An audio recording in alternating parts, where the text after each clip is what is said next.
everybody, Michelle McClunan here, and the first update of the year, the first video update of the year, and we are preparing for the new moon in Capricorn, which is on the 17th of January. It's a biggie. We often start the year, or most of us start the year, full of new resolutions and ideas of what we want to achieve for the year, and we want to be full of gusto and vim and vigor and go towards our goals. And it's been a little bit tricky this year. We've started off with a lot of planets in Capricorn, which can feel a little bit heavy.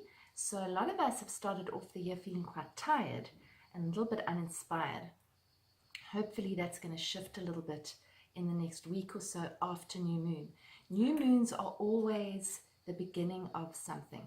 So when we start a year on a waxing moon, we have the energy of, okay, it's time to actually plant seeds and get going and actually really get stuck into sorting out our goals for the year and really aligning with our visions and that kind of thing. Now this year it's been a little bit different because we started the new year on a waning moon cycle, which means that the moon's getting smaller. And so it's a little bit difficult to actually put intentions out there when it's kind of out of alignment with the planetary energy. Because as I've described in these videos, and these videos are really my attempt to explain things in a way in which it's sometimes difficult to explain in the written form.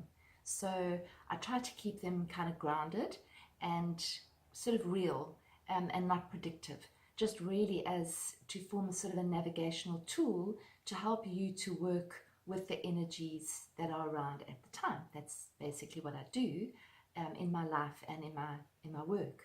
I'm a life navigator, that's what I call myself, or you could say a life coach, and I use astrology as a tool to help us understand what's going on out there and also how it impacts on our own birth charts and how it impacts on our life plan and our life journey. So let's just have a look at, first of all, the new moon.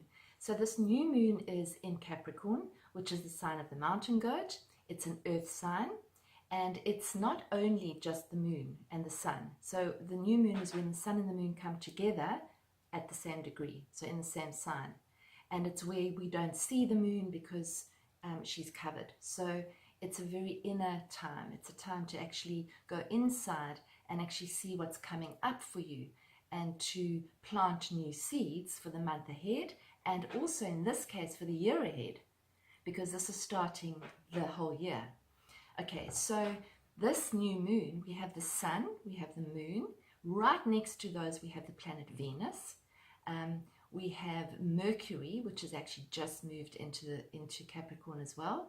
We also have Pluto, which has been in Capricorn for a number of years. We have Black Moon Lilith.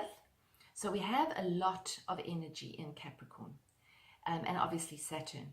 Now Saturn's just moved into Capricorn after spending 2 years in the sign of Sagittarius, or 2.5 years. It's a very big shift because Saturn spends 2.5 years or thereabouts in a sign. So Saturn will be in Capricorn until 2020. So that's a huge difference. Going into the new moon to start with, I've gone into the new moon, what the new moon is. What does it mean when it's in Capricorn? Well, Capricorn's all about responsibility. It's about commitment. It's about those things that a lot of us really don't want to deal with. It's like the responsibilities of being an adult, dealing with our lives, dealing with things that have to be sorted out, and that we can't just say, no, I'm not doing it. Or we can, but eventually they pile up and they need to be dealt with. That's Capricorn. So a lot of us have come into this year with that feeling of, I've got all this stuff that I actually need to deal with, and I don't have the energy to deal with it.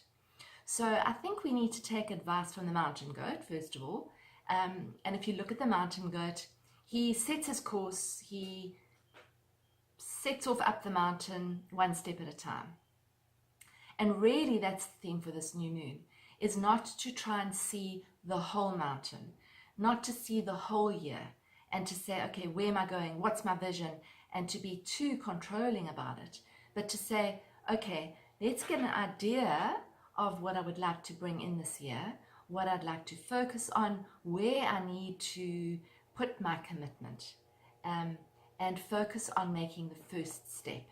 So if it's a commitment towards getting fit, what is my first step?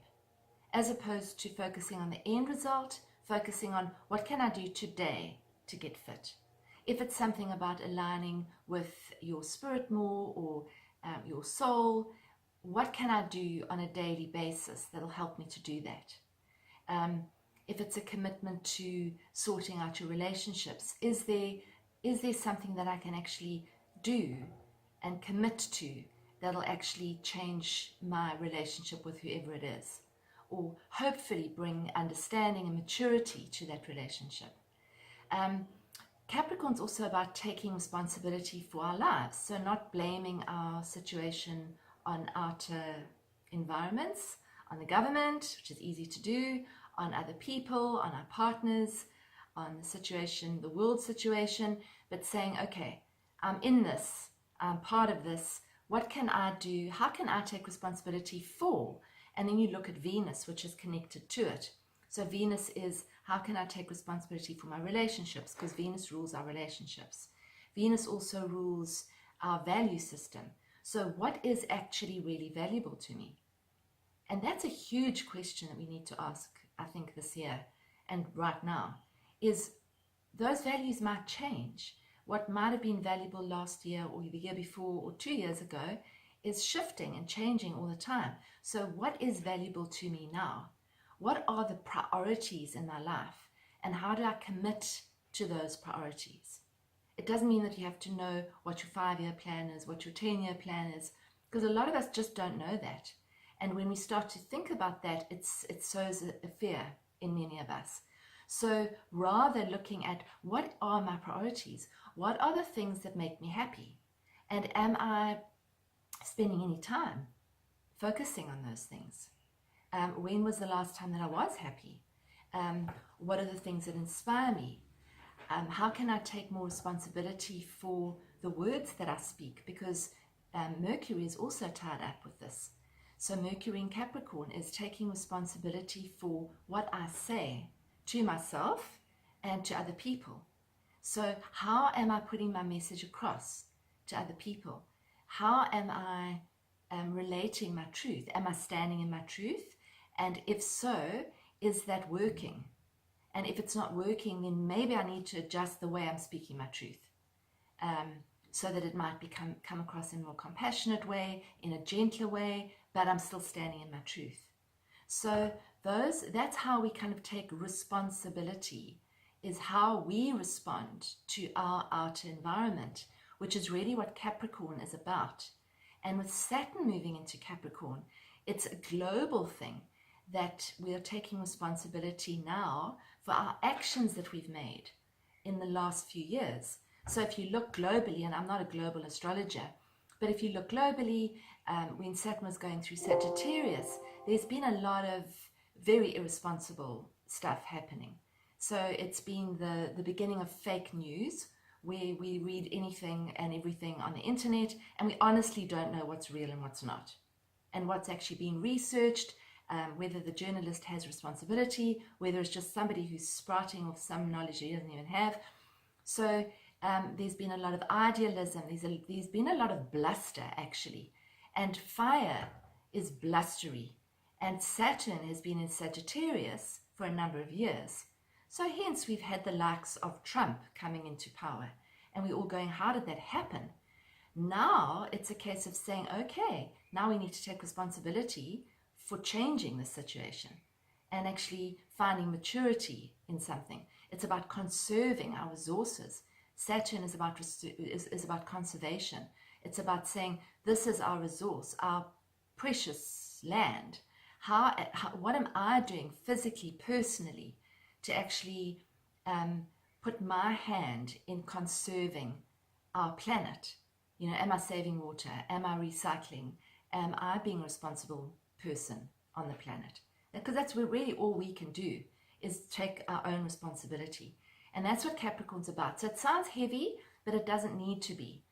Saturn's the teacher. So where things aren't working, that's showing us that there's something amiss. So if something's not flowing in your life, maybe it's because it isn't supposed to be flowing, or maybe it's because you might need to shift something and adjust it. So Saturn comes along and says, okay, what do you need to shift? What do you need to adjust? How can you do this in a way that's more optimal for you and others? So Saturn and Capricorn are aligned. So just to explain that to the non-astrologers out there, Saturn rules Capricorn. So when Saturn moves into Capricorn, it's a very strong place for it to be. So it's a very good idea to look at where Saturn sits in your own chart, in your birth chart, and where Capricorn is in your birth chart as well. And that'll actually tell you where it is in your life, where it's acting out in your life. So say, for example, Saturn is in your second house of finances. Then you're going to look at, how am I taking responsibility for my finances? What are my fears about finance that are coming up for me? Because Saturn also brings our fears to the surface. Where do I procrastinate in taking responsibility in that area of my life? And how can I actually do it better? If, let's just say, Saturn in your natal chart is the ruler of, or it's in your 7th house of relationships, then it could mean that that's the area that you actually need to take responsibility in. So the responsibility for how you are interacting with other people in your one-on-ones. If it's in your career house, how can I take more responsibility in my career house? Am I being true to who I am in my career? That's another Saturnian theme, is, are you being true to yourself? Are you being true to your word? Because very often when we're not being true to our word, we project that out. So we'll say, you're not true to your word, you don't stick to your commitments.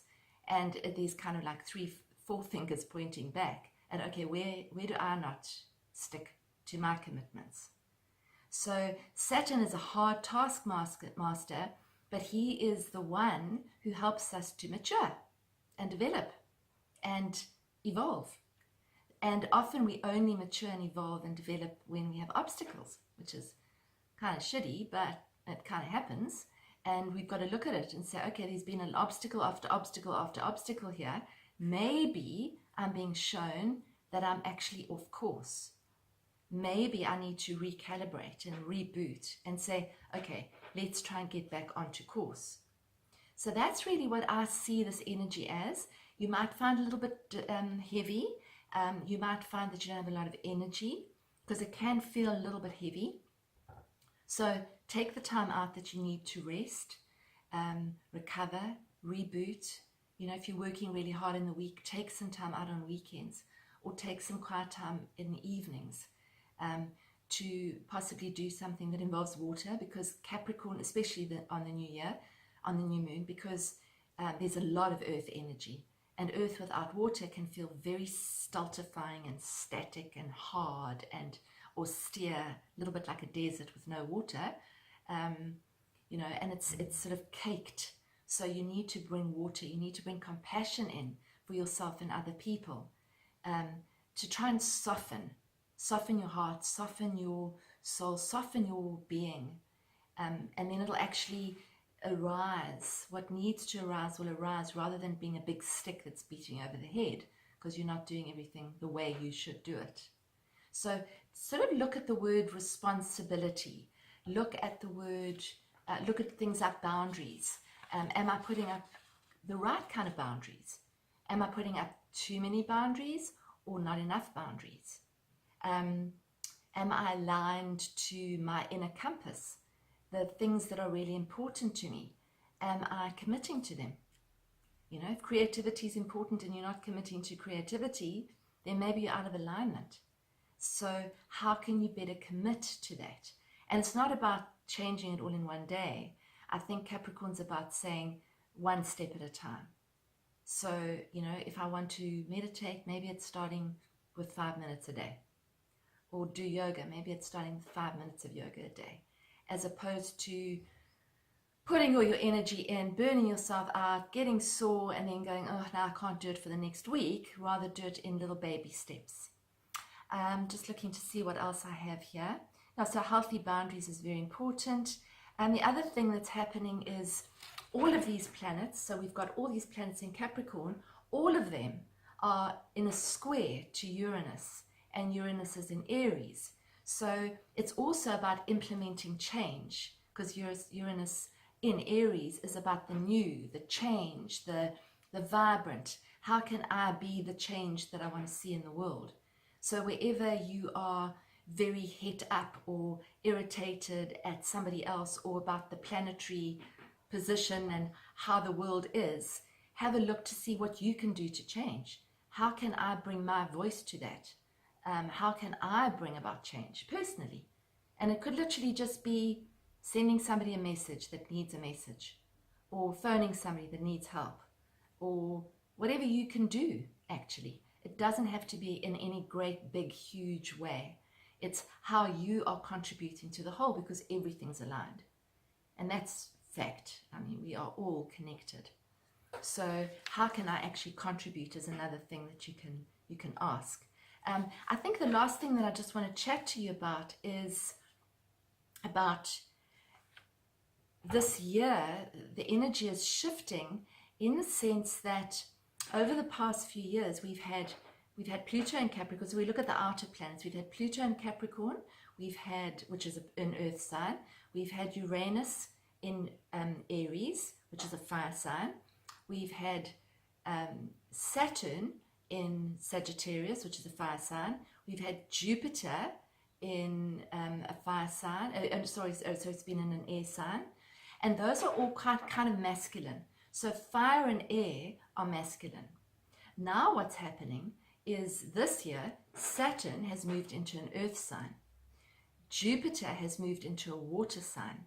And in May, we have Uranus, which spent 7 years in a sign, moving into an earth sign. So it's kind of shifting the energy from masculine driven to feminine driven, which I find quite interesting in the sense of what's going on in the world with the Me Too campaign, what happened at the Golden Globes, with this huge effort and focus on bringing the mature feminine up into the present, and the mature feminine finding her voice, which is actually happening. And that doesn't mean that that's a slight to masculine or to men at all. It's meaning that men need to take responsibility for their feminine side and for actually respecting the feminine. And we need to take responsibility for respecting the feminine as women as well. So where am I respecting the feminine? Where am I not? How can I respect the feminine within me and within everybody else better? And that's the theme for the next long time.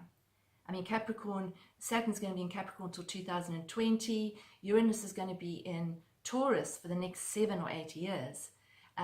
Jupiter, as I said, Jupiter's in Scorpio, which is really the deep, powerful feminine. So it's no surprise that what happened at the globals actually happened, because women are taking back their power. And yeah, I guess the world better get used to it.